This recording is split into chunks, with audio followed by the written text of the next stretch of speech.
So, for my last case for tonight, I really wanted to talk about the psychology of the peeping Tom and how a peeping Tom escalates into a serial killer.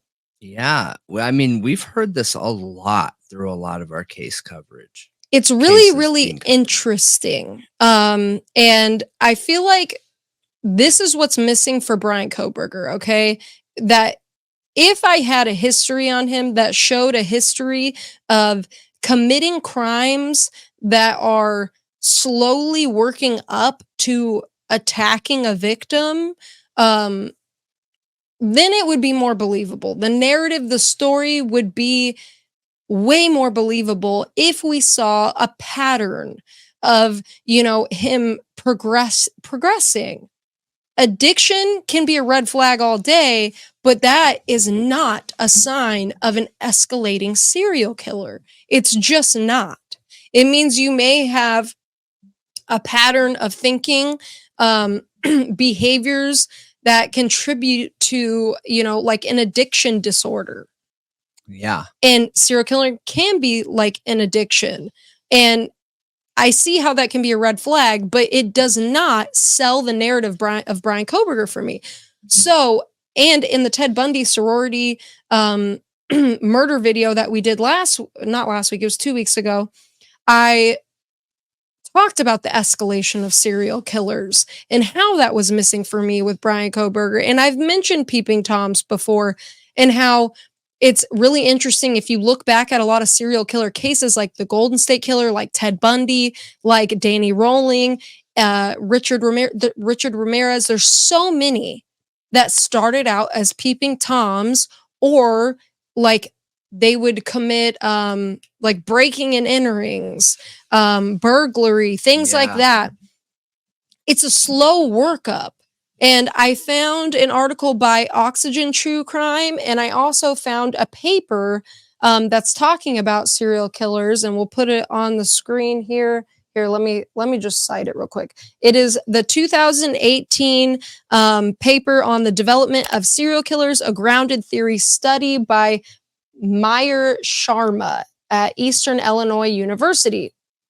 And it's a graduate. This research is a product of the graduate program in clinical psychology at Eastern Illinois University. So I found some interesting topics to go over, but in the Oxygen article, they have an expert joining them talking about this. It sounds like they interviewed him, Scott Bond, PhD, who clearly has studied serial killer psychology, and he's specifically talking about peeping Toms. And I also watched a video on peeping Toms in Hollywood, in movies, and how it's portrayed to the public. And how it's portrayed to the public like it's this rite of passage for young boys. Like it's this male thing that they can't control their urges. And it's in so many movies, like the guy, like women should almost be complimented by a peeping Tom because it means they're desired.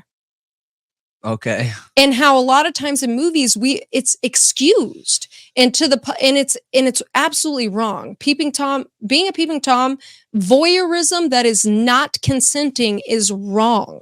Yeah. It's awful. Yeah. But in movies, it's often just shooken off like, oh, he was looking at me, that little pervert. You know what I mean? Like, it's really weird, actually, how it's portrayed in movies. And I had never thought about that before. How weird that is, that it's so brushed off in Hollywood and almost like either like a funny thing or like, a woman comes to a man and is like, oh, were you spying on me? And he's like, no. And she was like, oh, you should have been, things like that. Or like, they also talked about like the hero role and how it's almost portrayed like, there's a lot of these situations in movies where like a woman changes and her guy friend's there and she's like, don't look. And he looks anyway. And it's like a no big deal, but that is a big deal. Things like that.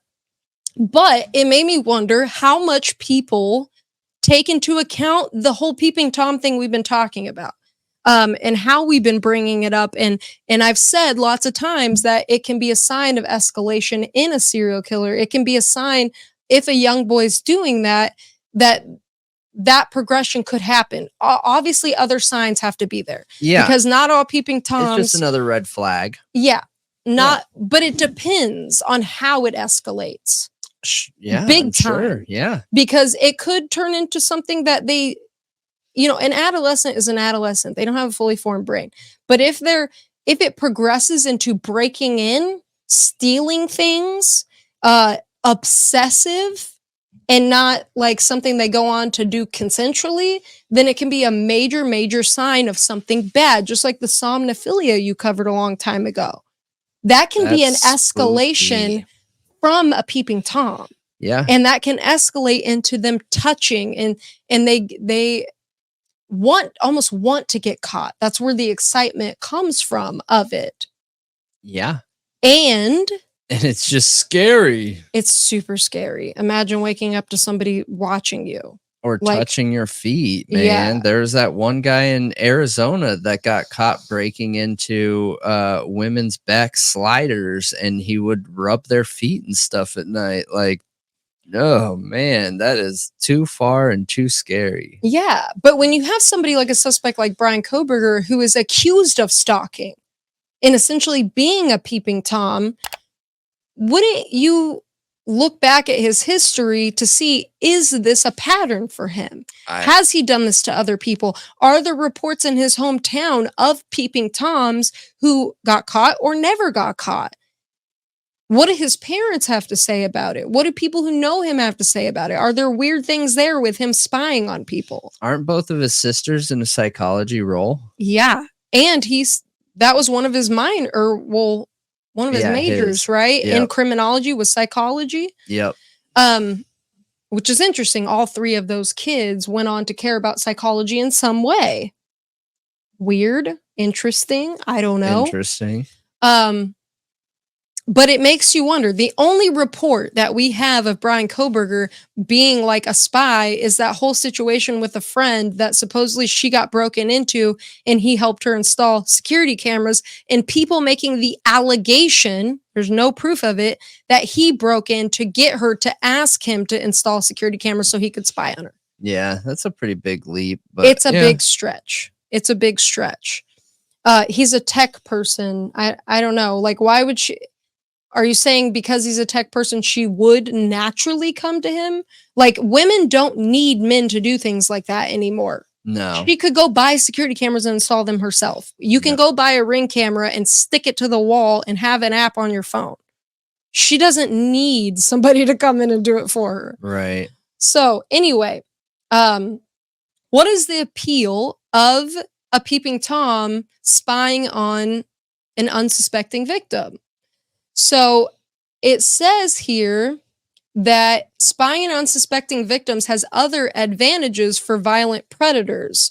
Although most serial killers don't begin killing until they reach their 20s, Bond said their fantasies of domination, control, and power typically begin in adolescence and early adulthood. And you know something interesting I found out while researching this is that in adolescence, if a young person, is doing the peeping Tom, like let's use Danny Rolling as an example.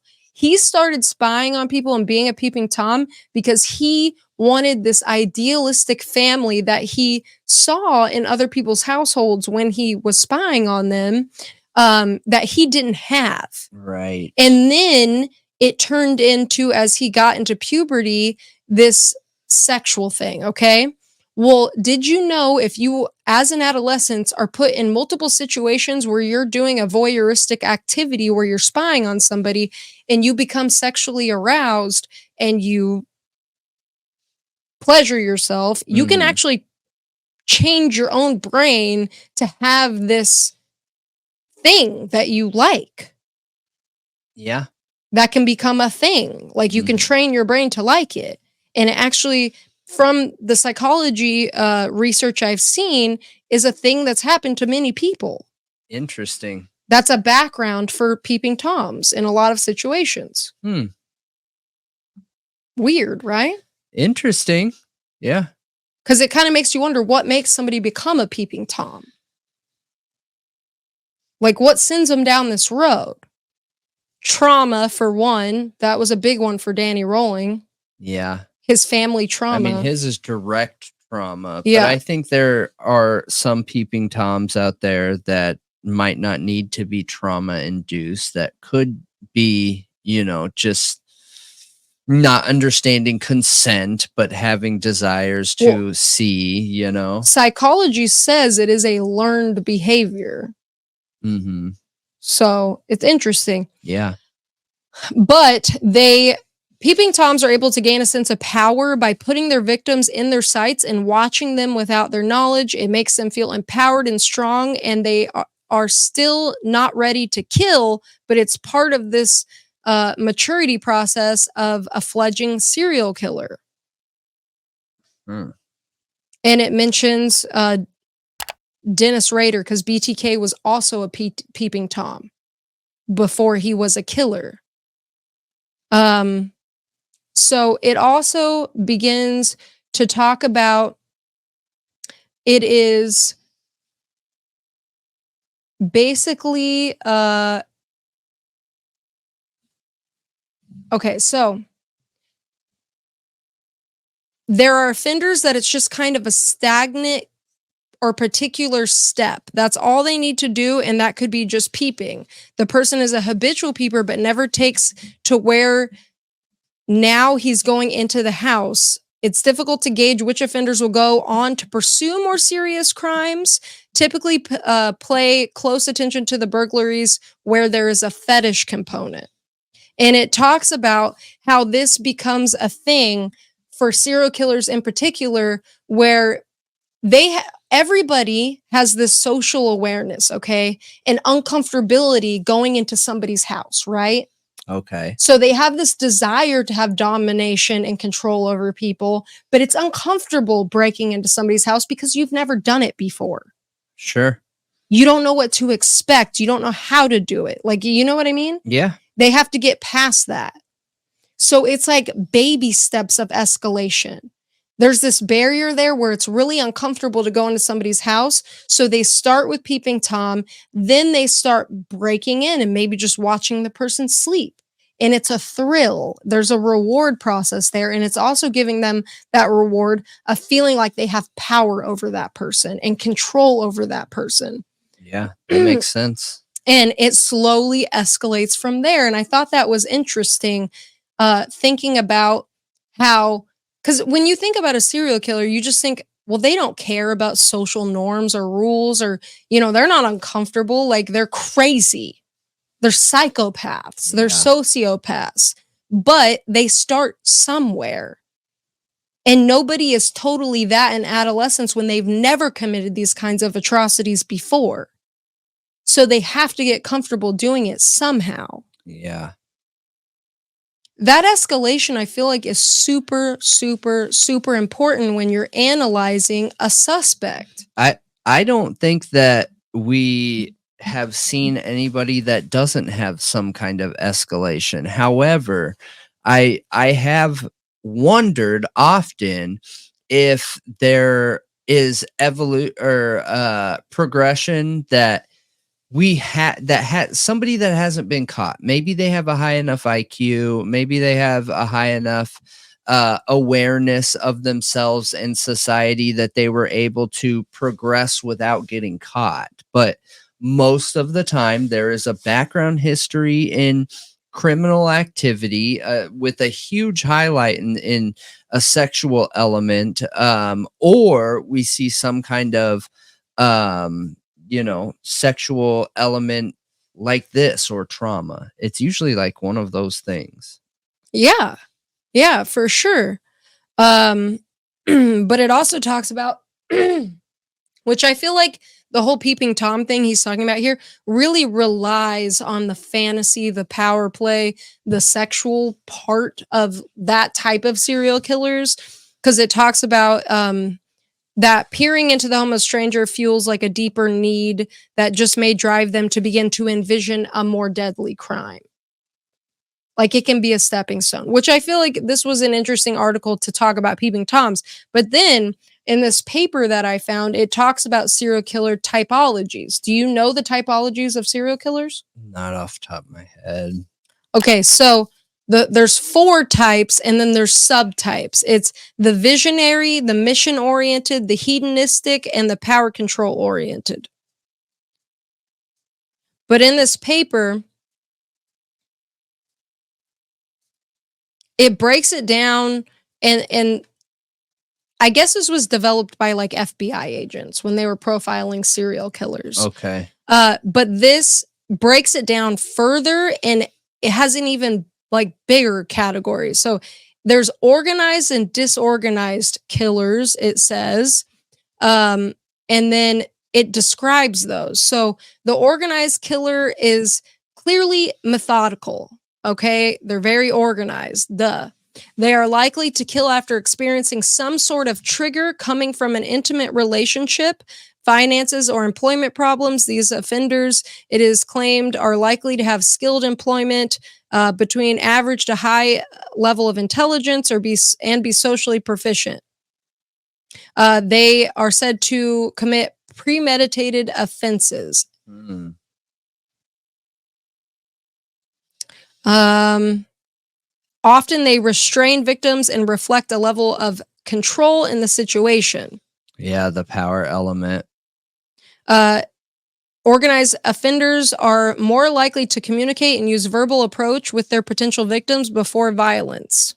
They choose their victims based on common characteristics such as age, physical appearance, gender, hairstyle, hair color. So the victimology, yeah, they pick them similar, you know. The most organized offenders live with a partner, are sexually competent, follow media reports of their crimes, and are mostly in a controlled and stable mood. The disorganized killer is exactly the opposite. So it's chaos. Everything's chaos. Everything's on a whim. Oftentimes you'll find a ton of evidence like blood, fingerprints, the murder weapon.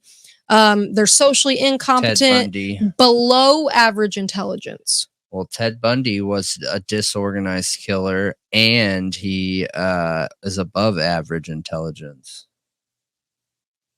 I don't know. I don't know if you could classify him as that. Ted Bundy was unplanned. He didn't stalk his victim. He would go out there and randomly ask women for rides. Whoever got in his car, it was go. And he didn't have a plan how he was going to end them. And then think of the sorority. It was unplanned. You're right. Unorganized. I mean, his cover was a pair of pantyhose that he might have just stolen from the house. Did, yeah. Weird. Okay. I don't know, man. That's weird. The disarrayed crime scene reflects the offender's incompetence to carry out and maintain social relationships or interactions. This lack of healthy, intimate relationships increases the chances of potential sexual or sadistic acts as part of the murders. They don't follow the crimes of their crimes in the media and are mostly in an anxious mood. The mixed killer is a serial killer falling under this classification is said to have both organized and disorganized characteristics. Maybe that's Ted Bundy. Yeah. This type of offense may involve more than one offender, and even though they're more than one offender, and even though there there are like serial killer couples, I guess. Yeah. Yeah. Absolutely. And even though there must have been some planning, there may be unforeseen events. This includes like victim resisting or the offender escalating into a different pattern of violence. Well, that is Ted Bundy. The offender might leave the victim's body poorly covered and may be young and or involved in drugs or alcohol. However, numerous doubts and questions have been raised on the effectiveness and validity of the organized, disorganized, mixed typology. Other typologies, and this is more the 4 types I was talking about. So apart from the organized, disorganized typology, there are others that have been proposed to facilitate the understanding of these heinous crimes. This is Holmes and D. Berger, 1988, classified serial killers according to the presumed psychological reinforcers and intrinsic motivations for their crimes. So there's the visionary type. These offenders, believing in their psychotic symptoms, kill as a result of obeying hallucinations or delusions. Now, number 2 is mission-oriented type. These offenders believe that it is their sole duty to help the world get rid of certain populations, like prostitutes, immigrants, different ethnicities, age groups, gender. Hedonistic types is the 3rd type. These are the type of offenders who are divided into 2 different categories. The lust killer. These types of killers obtain some sort of sexual gratification from their murders. They do not always involve traditional sex acts. They can gain pleasure from just committing the murder itself. Yeah. Other ways to obtain sexual pleasure are you can use your imagination. The thrill killer, these killers are motivated by feeling the excitement during their murders. This is why their murders involve extended periods of torture and sadism. Once they realize the victim is dead, the offender loses interest in the murder. That kind of sounds like Ted Bundy. Just a thrill killer. Yeah. I think that's what he was. Well, no, because he kept returning after they were dead, and he did things like wash their hair and body and stuff you're like right. that. I forgot So about it was that. an overall power exchange. It was total assumption of power over them after death, post death. Yeah, it's very strange. And then the 4th type was the power control-oriented type. These offenders derive pleasure from exerting power, control, and dominance over their victims. Their primary motive is not sexual in nature, but to make their victims feel helpless and thus make themselves feel in control. So when we talk about the peeping Tom, do you feel like that, because I feel like that can be one road to a serial killer. Okay, and we have all these different types. Does the peeping Tom only speak to maybe the thrill and lust killer? Or could it speak to all? To be honest, I need to do more research. This is one of those topics where I need to chew on it for a little bit to understand exactly how I feel about it. I think this is good information to bring forward because in order to get a better understanding of especially like the Idaho 4, we need to be able to identify what behavioral traits to look for in a suspect or other potential suspects. And now that the house is tore down, what kind of evidence are we going to be able to look into if Bryan Kohberger is not proved to be the guy? It's really going to be based on behavioral traits or local video, or you know what I mean? Yeah, other pieces of evidence, maybe evidence that was used against him reworked. Yeah. It makes me wonder what type this killing would fit into. I don't, it could be a serial killer in this case. It could be.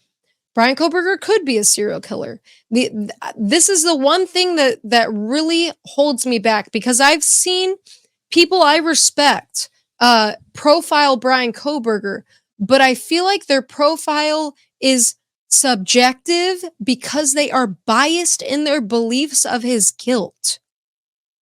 If you are like the lady who's supposedly an expert calling him a cannibal, she was biased because she believes he is guilty. She believes he is the worst. Like, you know what I mean? That everything he does and everything he thinks is like a negative, nefarious, with the intention of harming. So when you have, and psychology is already so subjective in a lot of ways, but it makes you wonder, because I do think that there's value in these typologies, and I think there's value in behavior analyzing in a case like this. But my main question is what can we learn from the scene and from the crime to be able to tell what type of killer it is? Is this an inner circle crime of passion? Because that's what it felt like to me from the beginning. Yeah. But then to other people, it feels like a serial killer crime, and Bryan Kohberger fits it for them. But then I ask you, why does he fit it? Because he has dead eyes? Yeah, that's a very subjective way of looking at this case. And there's no evidence. Like, again, like these things are so important because you need to define that. Okay, fine. He has dead eyes. What are dead eyes? Right. You know what I mean? Like, you need to define these things to be able to understand them and use them as evidence. Because if you want to say his eyes are dead, that's fine. Look, I'll give any theory and opinion weight. I am all for it here at Thought Riot Podcast. But like, define these things. Define. Then what are dead eyes? Are they an eye type or a socket shape or a color that in the combination of this, it brings up a certain feeling in you? Is that what we're talking about? Or you know what I mean? Yeah, the dead eyes thing is just silly. But then you have people who are experts coming out here and profiling him based off of rumors and allegations that are totally speculation and not proven to be true, and using it to prove his guilt. Yeah, and going back to the cannibal thing as an example, I would, from the beginning, I've wondered, what is the evidence of that? Not your opinion, not that you believe because he had such a power trip over what he would allow to be put in his mouth, what meat could touch it or not cooked on the same pan or whatever.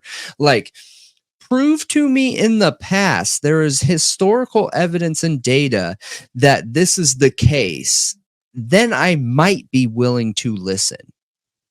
Yeah. Show in the past where people were cannibals and this is how they managed their food. Because if you don't have that, then you got nothing. Yeah. Really. And also, when we're talking about Bryan Kohberger, I've seen the situation of that whole camera thing being used against him as a way to analyze his behavior. I would really like to see an expert, and that's the whole situation where they think he broke into a woman's house to get her to ask him to help install security cameras so he could spy on her further. But nothing bad ever happened to her. Right. And that's all speculation. She never said that. She just said that my house got broken into and he helped me put in security cameras, I think. Interesting. But how could he have known she was even going to ask him? Yeah, you can't. There's nothing backing that whatsoever. Because that's a heck of an assumption to make, that he would know to break into somebody's house to get them to ask him. Like, we don't even know how close they were. We have no idea the relationship there. So to use that and speculate and say, well, he probably did it on purpose and set the whole thing up so he could spy on her, it's a stretch to me. Yeah. I think I think they're to make basically an assessment on his behavior and try to figure out if he does fit one of these types, you have to go off of things that are valid, like him being an insomniac, him having OCD, his writings from when he was a child, his addiction, accounts from when he was a child. Provable Things. Mm-hmm. Was he ever in trouble as a minor? And what were those things for? Yeah. I would like to take it, like, see an expert's analysis on things that are factual, or at least have integrity. Good faith arguments. Good faith. Yep. Not just speculation that is like juicy. You know what I mean? Yeah. So I don't know. I wanted to talk about it because I think it's interesting still. My mind is still stuck on it. And trying to see if that's even possible. There's an escalation here with Bryan Kohberger, and so far I don't see it, except for the addiction. That's the only thing, is the mental health issue. Yeah. But there's so many people with that problem in America that it's like a dime a dozen. It's not great evidence. No. Yeah. It's not. So I want to know what you guys think. I want to know if you have any opinions on this. If you think there's anything in Bryan Kohberger's background that could be good supporting evidence towards him being a serial killer, or anything that you see within this crime that sticks out to you that could be used to analyze what kind of killer could have committed this crime. Idaho 4 murders. Let me know. Yes.